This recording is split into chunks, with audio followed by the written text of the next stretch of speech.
Google is no longer the search engine of choice. It is now AI. That's just the reality of where we are. Google has for a long time been the search engine. I would love to take a poll. You let me know, are you still actually searching in Google? Leave it in the comments. Let me know if you're actually using Google as a search. They've sort of used advertisement as a way and a means to get information, right? Or the other way around.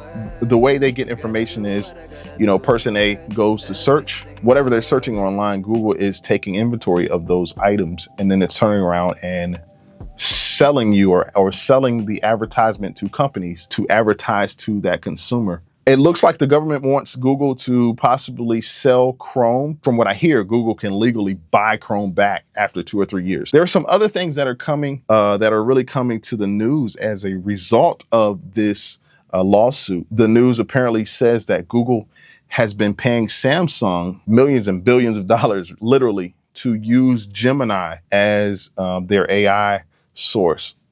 Right, so they're paying companies to utilize these products. Not only are they using advertisements or getting money for advertisements, they're actually also paying other third-party companies. You really don't get much privacy when you go to search on Google. And they're taking this information, right?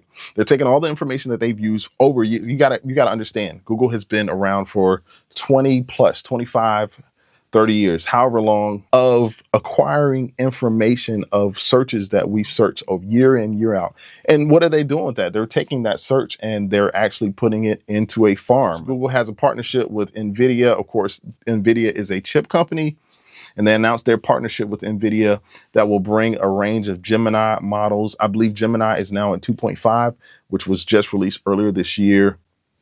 So you got to be on the lookout for that. Google is just sort of hanging around.